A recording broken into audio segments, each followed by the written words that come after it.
YouTube channel let's learn from home. This is Niranjan Tiwari. तो friends, हम discuss कर रहे थे MHI 003। उसमें हम डिस्कस कर रहे थे हिस्ट्री इग्नू के लिए। बहुत सारे लोगों की ये डिमांड थी कि सर कैम्ब्रिज स्कूल के बारे में कुछ बताइए, क्योंकि वो चीज़ें समझ में नहीं आ रही हैं। तो आज हम लेके आ रहे हैं यूनिट 23 कैम्ब्रिज स्कूल। देखिए, चूँकि अब आपका 27 को पेपर है, तो मैं आपको बताऊंगा कि आपको अपना पेपर सॉल्व कैसे करना है, मतलब लिखना कैसे है। तो स्टेप बाय स्टेप ही हम लेके चलेंगे। देखिए, आपका कोई भी क्वेश्चन आए, ज़रूरी नहीं है कि वो कैम्ब्रिज स्कूल से हो या किसी अनल स्कूल से हो, परंपरावादी हो, कोई भी हो। तो आपको करना क्या है, सबसे पहले क्वेश्चन कुछ भी पूछे, आपको सारी चीज़ें लिखनी है। आपको प्रस्तावना लिखना है। उसके बाद इसके नीचे अगर कोई प्रमुख बिंदु है तो प्रमुख बिंदु लिखना है। उसके अलावा अब मेन जो बॉडी पार्ट होता है वो आपको लिखना है। फिर लास्ट में कुछ भी कीजिए, लेकिन कंक्लूजन ज़रूर लिखिए। कंक्लूजन लिखने से क्या होता है, आपको लगता है, वो एग्जामिनर को लगता है कि हाँ, बच्चे ने पेपर अच्छे से पढ़ा है और उसको क्लियरली लिखा है। तो देखिए, एक बहुत बेस्ट तरीका होता है मार्क्स अटेंड करने का, ये पूछे कुछ भी, आपको वो सारी चीज़ें लिखनी है, क्योंकि 4 से 5 पेज में आपको अपने आंसर्स को लिखना होता है। तो जब तक आप पूरा नहीं लिखेंगे तब तक ऐसे ही नॉर्मल मार्किंग कर दी जाएगी। ओके फ्रेंड्स, तो चलिए शुरू करते हैं हम। सबसे पहले हम प्रस्तावना की बात करते हैं। देखिए, अगर आपको लगता है कि कैम्ब्रिज स्कूल में ऐसे क्या थॉट्स होंगे, तो जिन लोगों ने उपनिवेशवाद की जो थी, उपनिवेशवाद एक चैप्टर था ना कि इतिहास लेखक की उपनिवेशवादी परंपरा, उपनिवेशवादी को जिन्होंने पढ़ा है उनके लिए ये थोड़ा आसान हो जाएगा समझना। इसमें क्या था कि ये भी उसी तरह से जाता था, उसी उपनिवेशवादी परंपरा की तरह ही सोचते थे, लेकिन इसमें बस फ़र्क इतना था कि इन्होंने क्या किया है, इन्होंने बताया है कि नहीं, जो हमारा राष्ट्रवाद है, इनका मेन फोकस था कि भारत का राष्ट्रवाद जो है, भारत के राष्ट्रवाद की प्रमुख विशेषता ये है कि उनके जो स्थानीय हित हैं और उनका जो विभिन्न गुट हैं, उनके बीच में द्वेष है, उनके बीच में अनबन बनी रहती है, उनके बीच में आपस में सहमति नहीं है। ये भारतीय समाज की विशेषता बता रहे हैं। तो वो कहते हैं कि भारत के राष्ट्रवाद की भी ये विशेषता है। और इसके बावजूद अगर, मतलब इतना कॉन्फ्लिक्ट होने के बाद, ग्रुप में इतना प्रॉब्लम होने के बाद भी अगर भारत में राष्ट्रवाद आया, तो उसके पीछे सबसे बड़ा रीज़न था ब्रिटिश का। क्योंकि जो ब्रिटिश थी या जो अंग्रेज शासन था, उसने भारत को ऐसी चीज़ें दी या ऐसे मौके दिए कि उनका राष्ट्रवाद विकास हुआ। आगे हम चलेंगे उसमें, तो हम डिटेल में पढ़ लेंगे उसको। तो वही कह रहे हैं, इस चीज़ को ये डिनोट करते हैं। आप इसमें देखिए, जैसे कह रहे हैं कि स्थानीय सरकारों में सरकार के हस्तक्षेप के फलस्वरूप स्थानीय राजनीतिक केंद्र की ओर अग्रसर हुए। विरोधाभास यह है कि भारतीय राष्ट्रवाद सरकार की प्रेरणा से उत्पन्न हुआ। सरकार की प्रेरणा से उत्पन्न हुआ, लाइक व्हाट? आप ज़रा गौर कीजिए, आप हिस्ट्री के स्टूडेंट हैं तो आपको पता होगा कि भारत का जो राष्ट्रवाद है या राष्ट्रीय आंदोलन है, उसका सीक्वेंस क्या है। आप देखिए, जब भी कोई बड़ा मूवमेंट हुआ है, उसके पहले ब्रिटिश द्वारा किया गया कुछ ऐसा एक्ट रहा है, कुछ ऐसा काम रहा है जिससे कि मूवमेंट हुआ है। जैसे अगर हम असहयोग आंदोलन की बात करें, तो असहयोग आंदोलन के पहले रॉलेट एक्ट आया था। चलिए, उसके बाद अगर हम भारत छोड़ो आंदोलन की बात करें, तो उसके पहले साइमन कमीशन आया था। उसके बाद सविनय अवज्ञा, उसके पहले साइमन कमीशन आया था, सविनय अवज्ञा आंदोलन। उसके बाद अगर हम भारत छोड़ो आंदोलन की बात करें, तो उस समय क्रिप्स मिशन आया था। तो बहुत सारी ऐसे ब्रिटिशर्स द्वारा किए गए ऐसे इवेंट्स थे, बहुत सारे ऐसे कार्य थे जिसकी वजह से एक मूवमेंट हुआ। तो कैम्ब्रिज वाले भी कह रहे हैं कि नहीं, इनके अंदर आपस में कुछ ऐसी चीज़ें नहीं थी कि वो खुद कर सके। उनका राष्ट्रवाद सिर्फ एक दिखावा था, एक मतलब की बात थी। लेकिन अगर राष्ट्रवाद हो पाया है, तो वो सिर्फ और सिर्फ ब्रिटिश की वजह से हो पाया है, वगैरह वगैरह। देखिए, सत्ता की केंद्रीयता भारतीय राष्ट्रवाद की इस व्याख्या के केंद्र में थी। तो वही है। अब अगर आप बात करो कि जो कैम्ब्रिज वो वाले थे, कैम्ब्रिज थॉट्स थी या कैम्ब्रिज के जो थिंकर्स थे, उनका मेन था स्थानीय संघर्ष, स्थानीय राजनीति पे ज़्यादा फोकस थे, ना कि वो केंद्र के। जहाँ अब हम बात करेंगे, तो आप प्रस्तावना में चाहो तो आप इतना भी ले सकते हो, लेकिन अगर आपको ये याद रहा तो आप ये भी लिख सकते हैं कि यह विचार locality, province and nations essays on Indian politics 1817 से लेकर 1940 शीर्षक से संग्रहित कैम्ब्रिज इतिहासकार के लेखों के संकलन के रूप में उपलब्ध है। यही जो संकलन था 1870 से 1940 तक का, उसी को 1973 में कैम्ब्रिज यूनिवर्सिटी के प्रेस द्वारा प्रकाशित किया गया था, जिसे कैम्ब्रिज स्कूल या कैम्ब्रिज के नाम से जाना जाता है। तो ठीक है फ्रेंड्स, तो ये तो रहा प्रस्तावना। अब हम आते हैं इसकी पृष्ठभूमि। पृष्ठभूमि मीन्स कि ये कहाँ से हुआ, मतलब ये क्या है, कैसे आया ये। तो सबसे पहले इसमें देखते हैं कि जब 1960 के दशक में इतिहास लेखन की दो परंपराएं थी, दो विचारधाराएं थी। एक था मार्क्सवादी स्कूल और दूसरा था पश्चिम के संभ्रांत सिद्धांत। ठीक है, अब संभ्रांत सिद्धांत जो है उसी को हम कैम्ब्रिज स्कूल का विकास हुआ उसी से। अब कैम्ब्रिज के सिद्धांत को समझने के लिए हम क्या देखेंगे, सबसे पहले हम देखेंगे कि अब कैम्ब्रिज कैसे आया, उसके बारे में हम देखते हैं कि 1960 के आसपास सिर्फ 3 बहस हो रही थी, 3 बातें थी जो बहुत क्लियर होनी बाकी थी। उसमें सबसे पहले ये था कि 19वीं शताब्दी और 20वीं शताब्दी के पहले, या मतलब उसके शुरू में, जो भारत में जो अंग्रेज़ थे उनका जो राज था वो क्या था, आधुनिक राजनीति की क्या धुरी थी मतलब कि वो किस पे डिपेंडेंट था। क्या वो अर्थशास्त्र पे डिपेंड था, मनी को लेकर था, या अंग्रेजी शिक्षा को लेकर था। दूसरा था कि क्या जो अंग्रेज़ों ने किया, अंग्रेज़ों ने या राजनीतिक प्रतिनिधित्व ने जो प्रयोग किया उसका क्या रिजल्ट आया। तीसरा ये था, अब देखिए इसमें सबसे पहले तो आप देखेंगे कि पहले सवाल का जवाब, जो मार्क्सवादी थे, जो मार्क्सवादी परंपरा थी, वो ये कहती थी कि नहीं, ये जो राजनीति थी वो अर्थशास्त्र से प्रेरित थी। जबकि जो संभ्रांत सिद्धांतकार थे उन्होंने बोला नहीं, ये अंग्रेज़ों के प्रयत्न से था, अंग्रेज़ों की वजह से ऐसा हुआ। अब दूसरा सवाल ये था कि भारतीय उपमहाद्वीप में राजनीतिक परिवर्तन के अध्ययन के लिए सर्वाधिक उपयुक्त इकाई क्या है, कि अगर अब भारत की राजनीति का अध्ययन करना है तो उसका सबसे बेस्ट तरीका क्या हो सकता है। और उन्होंने ऑप्शन दिया कि ये राष्ट्र हो सकता है या क्षेत्र हो सकता है। तो जो मार्क्सवादी थे उन्होंने बोला नहीं, कि राष्ट्र को समझोगे तभी आप भारतीय राजनीति को समझ पाओगे, राष्ट्रीय परिदृश्य से देखना है। लेकिन जो संभ्रांत सिद्धांतकार थे या जो कैम्ब्रिज स्कूल था वो ये कहता था नहीं, अगर आप भारत की राजनीति को देखना चाहते हैं तो आप स्थानीय राजनीति को देखिए, स्थानीय परिवर्तन को देखेंगे, तब आपको वो चीज़ें समझ में आ जाएंगी। और जो तीसरा था उस पर ये था, जो तीसरा मतभेद था उस पर ये था कि किस सामाजिक समूह को केंद्र में रखा जाए। मतलब कि अगर आप राजनीति की स्टडी कर रहे हो तो आप किसको रखोगे। अगर चलो ठीक है, ये तो डिसाइड कर लिया कि स्थानीय रखना है या राष्ट्र को रखना है या राष्ट्र प्रदेश को रखना है, अब ये देखना था कि किस वर्ग को रखा जाए। एक वर्ग था वर्ग संघर्ष वाला, जिसमें छोटे छोटे वर्ग थे, अलग अलग कृषक, भूमि और ये जमींदार वगैरह वगैरह, एक उनको रखा जाए, या जो संभ्रांत, जो अंग्रेजी बोलने वाले थे, जो पढ़े लिखे थोड़े लोग थे, जो अमीर लोग थे, या उनको रख के इसकी विश्लेषण किया जाए, इसका जांच किया जाए। तो जाहिर सी बात है, जो जानते हैं, जिन्होंने हिस्ट्री पढ़ी है, उन्हें पता है कि मार्क्सवाद किसको चूज करेंगे। तो मार्क्सवादियों ने बोला नहीं, हम वर्ग को ध्यान में रखेंगे। पर जो संभ्रांत इतिहासकार था उन्होंने बोला नहीं, जात समुदाय और पश्चिम शिक्षा से युक्त जो संभ्रांत वर्ग है हम उस पर ध्यान केंद्रित करेंगे। तो ये 3 ऐसे कॉन्फ्लिक्ट के जोन थे जहाँ पे दोनों में विचारधाराएं अलग अलग हुई और एक नई विचारधारा आई जिसे हम कैम्ब्रिज स्कूल कहते हैं। तो फ्रेंड्स, अगर आप इस चीज़ को स्टेप बाय स्टेप लिखोगे, मतलब इन तीनों को लिख देते हो, तो इस पे भी बहुत अच्छे मार्क्स आपको मिल जाएंगे। ठीक है फ्रेंड्स, तो आगे चलते हैं कि देखिए, आप हमने ये बात की थी कि कैम्ब्रिज स्कूल का उदय ही संभ्रांत सिद्धांत से हुआ था, मतलब पर यह इसकी एक शाखा थी। जो संभ्रांत सिद्धांत थे उसकी बस एक शाखा थी जिसको हम कैम्ब्रिज स्कूल के नाम से जानते हैं।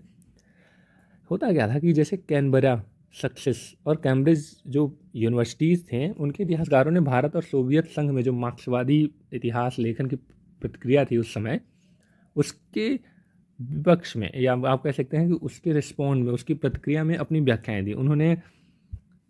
उन्होंने बहुत सारे ऐसे बुक्स निकाले हैं जो ये बताने के लगे कि नहीं, भारतीय राजनीति में जो संभ्रांत वर्ग है, जो शिक्षित है, मतलब अंग्रेजी शिक्षित वर्ग है, उसकी क्या भूमिका है। तो उन्होंने उसके लिए बुक्स भी निकाली। अगर ये याद हो सके तो याद करना, नहीं तो बहुत ज़रूरी नहीं है। D.L. लो, उसके बाद soundings in modern South Asian history, J.S. Broomfield ने निकाला elite conflicts in a plural society, century Bengal, अब जो भी था इसमें अनिल सील, ये बहुत इंपॉर्टेंट हैं, इनका अगर याद कर सके तो आप कर सकते हैं। The emergence of Indian nationalism, competition and collaboration in the late 19th century, यही कैम्ब्रिज प्रेस से था। तो आप इसमें देखिए, उन्होंने ये जो बुक्स निकाली उसमें मार्क्सवादियों के जो 3 हमने ऊपर देखा, जो 3 विचारधाराएं थी, जो 3 थॉट्स थे, उसको क्रिटिसाइज़ करके उसके खिलाफ बातें की गई। तो वही चीज़ सबसे पहले दिए थे कि राष्ट्रवादी नीति के पीछे क्या शामिल है, अर्थशास्त्र है या फिर संभ्रांत वर्ग है।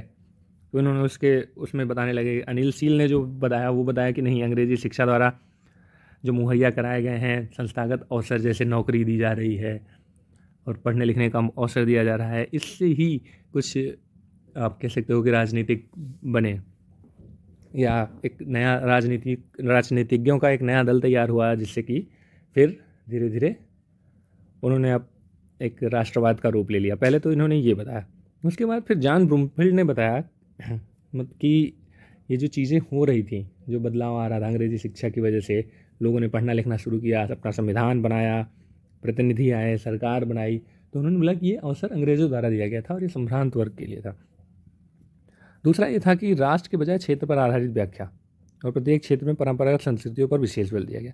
हम इस पर ज़्यादा डीप में नहीं जाएंगे क्योंकि हमने पीछे ही वही देखा था। ठीक है, अब हम बात करते हैं कैम्ब्रिज स्कूल का उदय। देखिए, पृष्ठभूमि या कैम्ब्रिज स्कूल का उदय, दोनों को आप सेम लिख सकते हैं, आपको ज़रूरी नहीं है कि बिल्कुल ऐसे ही हार्ड एंड फास्ट लिखना है। तो आप अगर ये भी देख लेंगे तब भी काम हो जाएगा। तो हमने देखा कि ऊपर हमने ये देखा था इमरजेंस ऑफ इंडियन नेशनलिज्म। तो जो इंडियन नेशनलिज्म अनिल सील ने लिखा था उसका निर्देशन किया था कैम्ब्रिज के जॉन गैलेगर ने। अब इस जो शोध था, जो रिसर्च था, उसमें जॉन गैलेगर की जो अभिधारणा थी उसी को आगे बढ़ा दिया गया है। और अनिल सील के बाद उनके स्टूडेंट थे जूडिथ ब्राउन, उन्होंने जिन्होंने Gandhi is rise to power लिखी थी, उन्होंने बस इसकी परंपरा को आगे बढ़ाया। तो ये कैम्ब्रिज से ही चली आ रही है, कैम्ब्रिज के लोगों ने ही वो किया है, इसलिए इसका नाम कैम्ब्रिज स्कूल रख दिया गया है।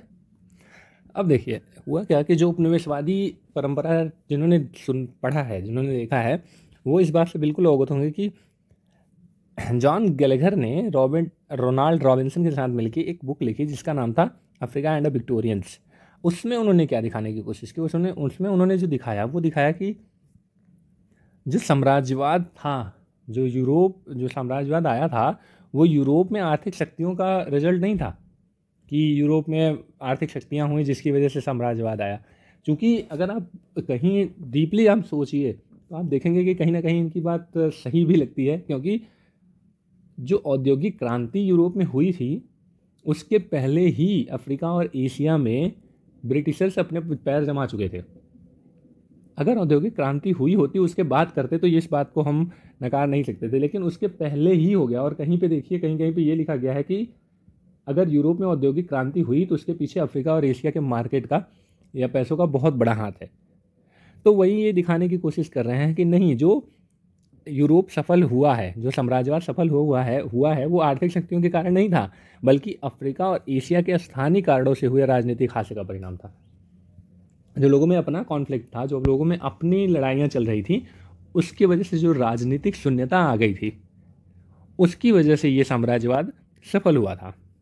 देखिए वही कहना है, देशी समाजों के आंतरिक कलह से पैदा हुई राजनीतिक शून्यता को भरने के लिए साम्राज्यवाद को मजबूरन आगे आना पड़ा। हालांकि मजबूरन वो नहीं था, ये सबको पता है, बट उपनिवेशवादी परंपरा भी यही कहते हैं। गैलेगर के कुशाग्र युवा शिष्य अनिल सील ने भारत में आधुनिक राजनीति के उदय की व्याख्या करते हुए भारतीय समाज के आंतरिक राजनीतिक कलह पर प्रकाश डाला और खासतौर पर जाति तथा विभिन्न क्षेत्रों, समुदायों और जातियों के बीच अंग्रेजी शिक्षा प्राप्त करने की होड़ को जायज बताया। तो आप इसी चीज़ को समझिए। तो यही जो ग्रुप खड़ा हुआ था, जो सुधारती थे, जैसे जॉन गैलेगर, अनिल सील, उनके दो गॉर्डन जॉनसन, तो इन्हीं सारे लोगों को कहा जाता है कैम्ब्रिज स्कूल या कैम्ब्रिज स्कूल समूह। ठीक है, तो आप यहाँ तक देख लीजिएगा। अब हम आगे बात करेंगे कि कैम्ब्रिज स्कूल की कोई रिसर्च पेपर वगैरह जो था उसके बारे में। प्रमुख कृतियों के बारे में देखते हैं तो हम कैम्ब्रिज स्कूल का उदय 1960 के दशक में रॉबिन्सन और गैलेगर के अफ्रीका एंड द विक्टोरिया और सील के इमरजेंस ऑफ इंडियन नेशनलिज्म से माना जाता है, परंतु 1970 के दशक में लोकेलिटी, प्रोविंसेस एंड नेशंस के प्रकाशन के साथ कैम्ब्रिज स्कूल ने अपनी उपस्थिति दर्ज की। कई लेखों और पुस्तकों के माध्यम से कैम्ब्रिज स्कूल को अभिव्यक्त किया गया। इसमें प्रमुख हैं John Gallagher, Gordon Johnson, Anil seal.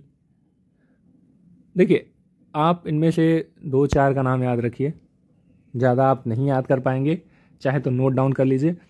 अगर आता है क्वेश्चन तो इसमें अगर 1-2 पॉइंट भी, 1-2 नाम भी डाल देंगे विथ ईयर के साथ, तो बहुत बढ़िया इम्पैक्ट पड़ेगा। ठीक है, तो हम देखते हैं कि आगे अगर देखेंगे तो हम देखते हैं कि बहुत जो कैम्ब्रिज स्कूल से या कैम्ब्रिज प्रेस से जो चीज़ें बनाई गई थी, जो प्रकाशित की गई थी, उसमें भी बहुत सारे विविधताएं थीं। मतलब कि उसमें एकजुटता नहीं थी, बहुत सारी समानताएं होने के बाद भी भिन्नताएं थीं। जैसे जैसे ये था कि मुशरुल हसन, उन्होंने बुक लिखी थी nationalism and communal politics in India, और रजत कांत राय का था social conflict and political unrest in Bengal. इसमें सत्ता के खेल भी बल नहीं दिया गया था, बल्कि इसके विपरीत जो विचार और आर्थिक कारण थे उनका हवाला दिया गया था। जबकि हम यहाँ देखते हैं कि अनिल सील के स्टूडेंट थे ये, अनिल सील इनका निर्देशन कर रहे थे, फिर भी इन्होंने जो कैम्ब्रिज की परंपरा थी, कैम्ब्रिज की क्या परंपरा थी, कैम्ब्रिज की जो परंपरा थी कि ये राष्ट्रीय नहीं स्थानीय राजनीति की बात करेंगे, स्थानीय लोगों के आपस के जो मनमुटाव हैं, आपस की जो चीज़ें हैं, या ऐसे कौन से स्थानीय फैक्टर थे जो भारतीय राष्ट्रवाद का उदय करने के लिए काफ़ी थे, या उसके लिए वो फॉर्डर तैयार कर रहे थे। बट फिर भी उसके बावजूद भी ये उस लीग से हट गए थे, ठीक है, लेकिन फिर भी वो कैम्ब्रिज स्कूल के ही एक माने जाते थे। देखिए, स्थानीयता में भी उनका ध्यान वर्गों और जातियों जैसे सामाजिक समूहों पर नहीं, बल्कि उनके सामाजिक कोड़ियों के संबंध पर था। उनके विश्लेषण में इन स्थानीय गुटों और संपर्कों को धीरे धीरे आपस में जुड़ने और अखिल भारतीय ढांचे के रूप में बदलने पर बल दिया गया, जिसके फलस्वरूप दूर दराज के इलाकों में भी इसको जानने की जरूरत नहीं है। तो हमने वही बात की कि क्या मेन उसका रीजन था। उसके बाद हम देखेंगे कि कैम्ब्रिज व्याख्या की विशेषताएं। कैम्ब्रिज व्याख्या की जो विशेषताएं थी, चूंकि हमने ऊपर भी इन्हीं सारी बातों पे ध्यान दिया है, अब हम बात करेंगे थोड़ा इन डिटेल की। जो स्थानीयता पे बल दिया जाता था वो कैसे था।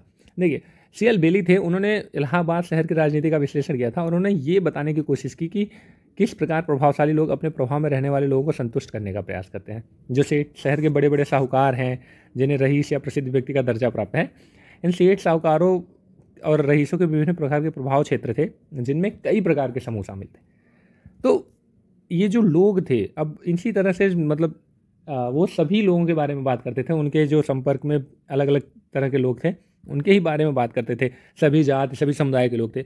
और इसी तरह से गॉर्डन जॉनसन ने मुंबई की राजनीति का वो अध्ययन किया था, और उन्होंने इस बात से सहमति जताई थी कि सीएल बेली जो कह रहे हैं वो बिल्कुल सही कह रहे हैं, क्योंकि भारतीय राजनीति की एक खास विशेषता ये थी कि प्रत्येक राजनीतिक जो था वो अपने समाज के सभी स्तर से जुड़े विविध एवं एक दूसरे से विपरीत हितों की देखभाल करनी पड़ती थी। मतलब कि उसके अंडर में कोई भी हो, चाहे वो किसी भी जाति का हो, क्षेत्र का हो, धर्म का हो, उन्हें उससे मतलब नहीं होता था।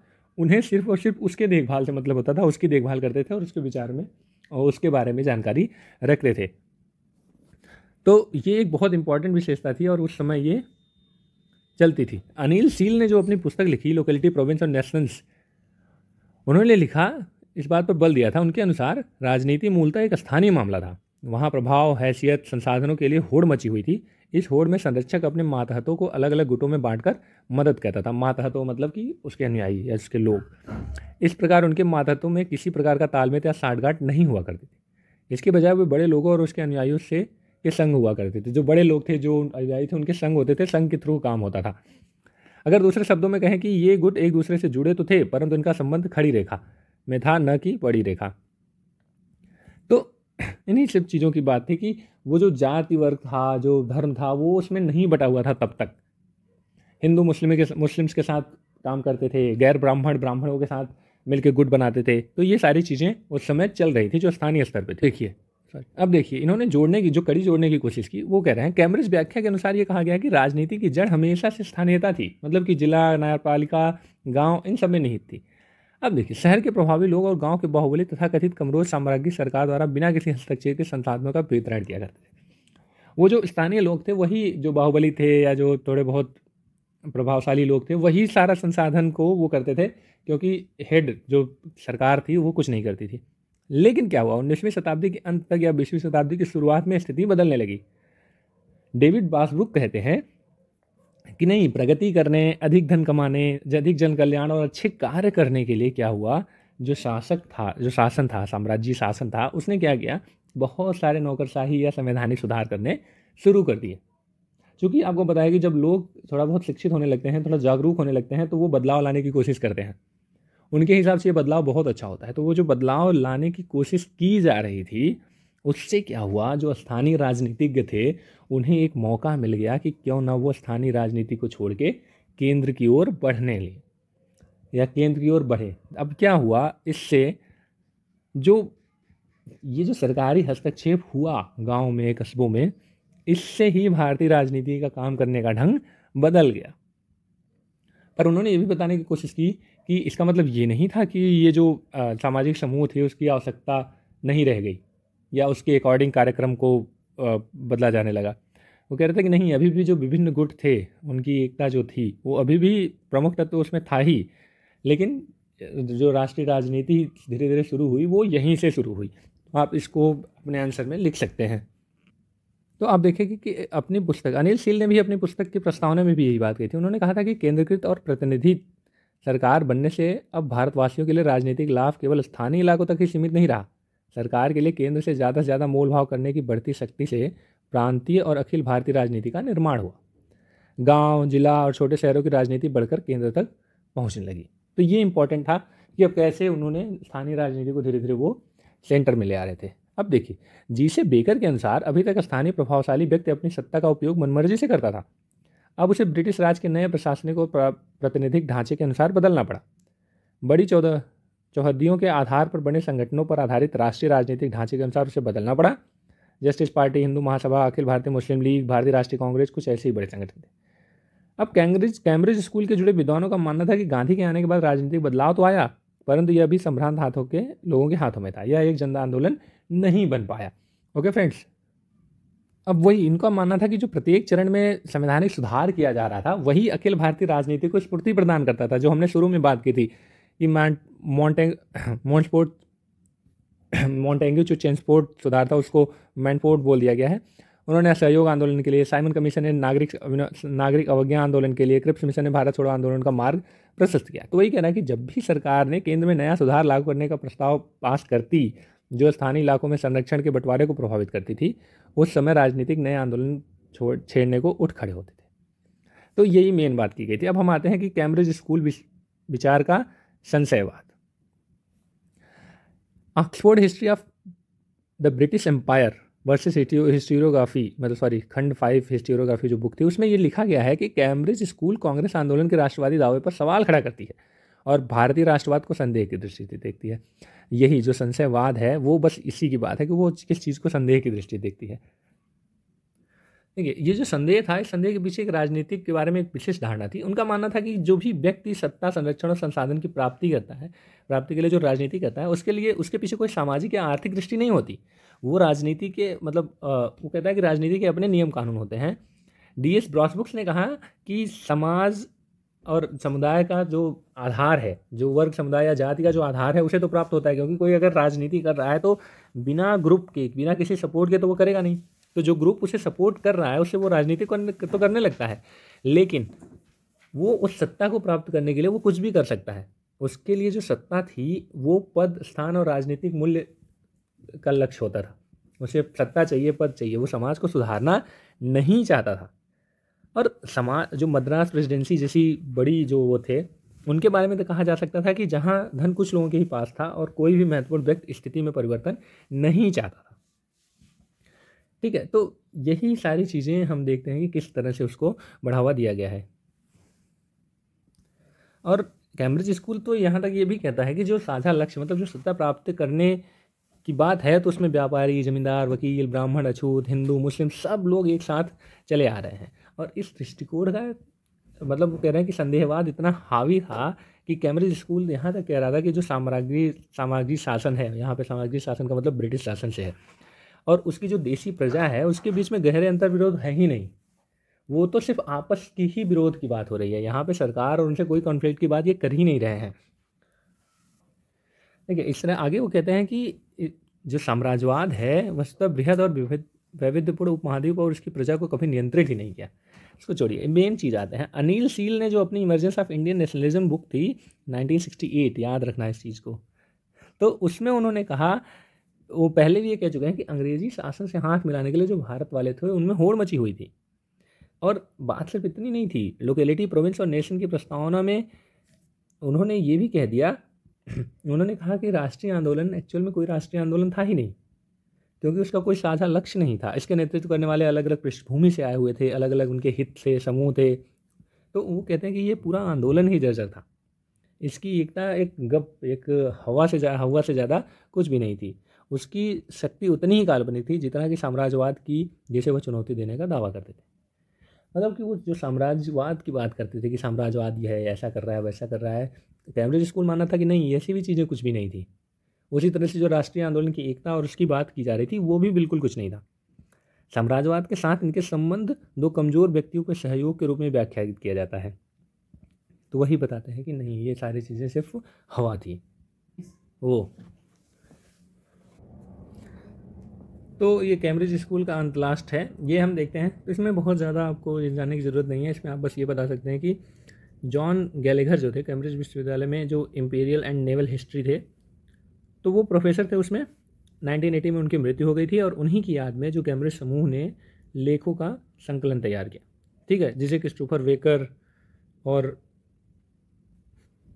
गॉर्डन जॉनसन अनिल सील ने संपादित किया था। इसका नाम था पावर, प्रॉफिट एंड पॉलिटिक्स। अब इसमें बहुत सारे और भी चीज़ें शामिल थी। इसमें आप ये देखिए कि बहुत कुछ जानने की ज़रूरत नहीं है। इसमें जो मेन है, जो इस अंत की बात हो रही है, एक तो आप ये बता सकते हैं, उसके बाद लास्ट में बता सकते हैं कि लास्ट जो इनका वो था पावर, प्रॉफिट एंड पॉलिटिक्स। इसके बाद ये जो पूरा ग्रुप था वो टूट गया और लेखक अपने अपने रास्ते चले गए। अनिल शील के निर्देशन में आयशा जलाल ने द सोल स्पोक्समैन नामक पुस्तक लिखी, जोया चटर्जी ने बंगाल डिवाइडेड लिखी।